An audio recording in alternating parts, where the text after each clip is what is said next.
Good morning student. बेटा 10th B class SST class आपकी, और एसएसटी में आपका चल रहा है इतिहास का 3rd चैप्टर आपका चल रहा है। और आज हम बात करेंगे 19वीं सदी के आखिर में उपनिवेशवाद।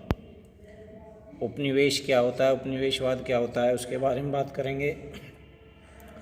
अफ्रीका में यूरोपीय शासन करना प्रारंभ किया गया और उसके क्या परिणाम हुए उसके बारे में बात करेंगे।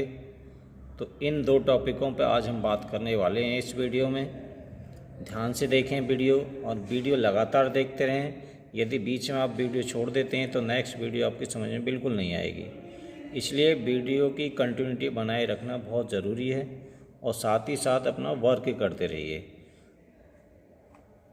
19वीं सदी के आखिर में उपनिवेशवाद होता क्या है उसके बारे में बात करते हैं।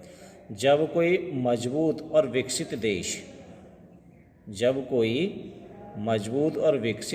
देश किसी दूसरे कमज़ोर और गरीब देश पर अपना शासन स्थापित कर लेता है तो उसे उपनिवेशवाद कहते हैं। जैसे हमारा देश उस समय पे हम भी, जो हमारा देश है भारत, वो भी उपनिवेश में रहा है, उपनिवेशवाद में रहा है। कैसे रहा है कि अंग्रेज़ों ने हमारे ऊपर शासन किया, तो उस समय हम जो कमज़ोर और गरीब हमें गिना जाता था और उन्होंने हम पर शासन कर लिया। इसे ही उपनिवेशवाद बोलते हैं।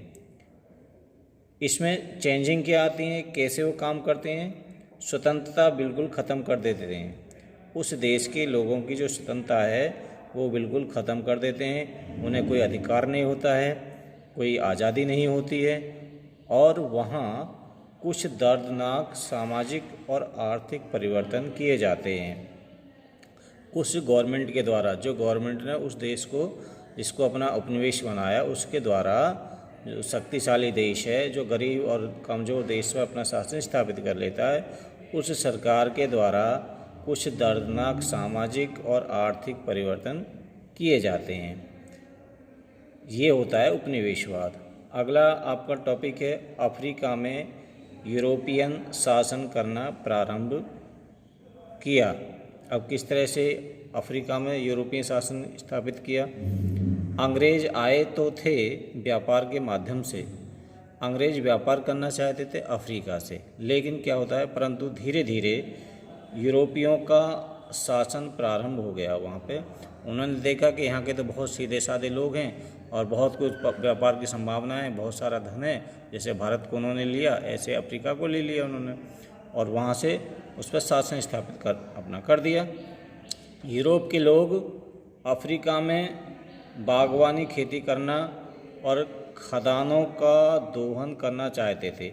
अफ्रीका में बहुत सारा पैसा था, आज भी है। वहाँ पर गोल्ड बहुत ज़्यादा पाया जाता है, सोना, और उसमें खेती करना, बागवानी, खेती करना और खदानों का दोहन करना। जो खदानें तो बहुत सारे खनिज पदार्थ निकलते थे, उनसे अधिक मात्रा में निकालना चाहते थे ताकि उन्हें वापस यूरोप भेजा जा सके। किस लिए निकालते थे कि यहाँ से खदानों से खनिज पदार्थ निकालो और अपने देश वापस भेज दो, जिससे हमारा देश धनी होगा और हमारे जो है पास पैसा होगा।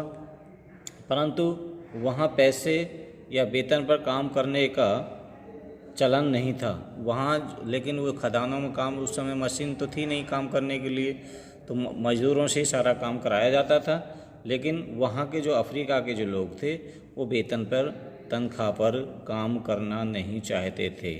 उनके पास क्या था, वहाँ पर लोग वेतन पर काम करना नहीं चाहते थे।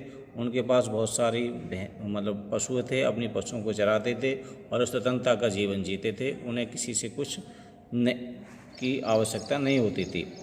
अफ्रीका में जितने भी नागरिक थे सभी आत्मनिर्भर थे। क्यों आत्मनिर्भर थे? उनका एक कारण था, जो उस ज़मीन बहुत ज़्यादा थी, और ज़मीन बहुत ज़्यादा होने के कारण अफ्रीका में वो लोग पशुओं का पालन करते थे और पशुओं से ही अपनी सारी आवश्यकता की पूर्ति करते थे। इसलिए वो किसी के यहाँ भी वेतन पर काम नहीं करते थे। नंबर 1, आज़ादी कम थी, ज़मीन ज़्यादा थी। आबादी कम थी और ज़मीन ज़्यादा थी। जनसंख्या वहाँ लोगों की कम थी, लेकिन ज़मीन बहुत सारी थी, और जहाँ वो अपने पशुओं चराते थे उन्हीं से अपना पालन पोषण करते थे। सबका मुख्य पेशा पशुपालन पेशा था, पालतू पशुओं के चराना और उन्हीं से अपनी आवश्यकता की पूर्ति करना। मजदूरों की तरह कोई भी काम करना नहीं चाहता था, तो मजदूरों को भर्ती करने के लिए उन्होंने बहुत सारे हथकंडे आजमा कर देखे।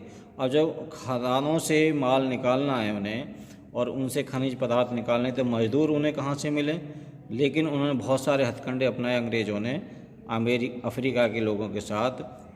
मजदूरों को ज़बरदस्ती भर्ती किया, लेकिन उनकी जो मजदूर उन्हें प्राप्त मात्रा में नहीं मिले अफ्रीका में, तो भारी भरकम उन पर कर लाद दिया गया अंग्रेज़ों के द्वारा। जब उन्हें ऐसा परेशान हुआ अंग्रेज़ों को, तो भारी भरकम अफ्रीका के लोगों पर कर लाद दिया। काश्तकारों को ज़मीन से हटाने के लिए कानून, उत्तराधिकारी कानून बना दिया गया।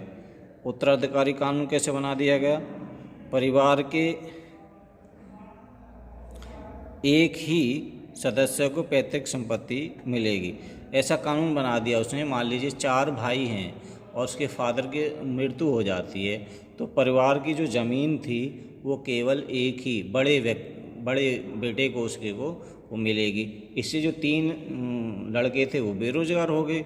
इस तरह का उन्होंने कानून बना दिया कि जो भाई पैतृक संपत्ति है वो केवल एक के नाम पर जाएगी, तो बाकी जो 3 बेरोजगार बने रहे, तो वो क्या है, एक मजदूर के रूप में अंग्रेज़ों ने उनको अपने यहाँ काम करा है। तो इस तरह से उन्होंने बहुत सारे हथकंडे अंग्रेज़ों ने अपनाए और अफ्रीका वालों पर जो है इस तरह से मजदूरों की उन्होंने पूर्ति की।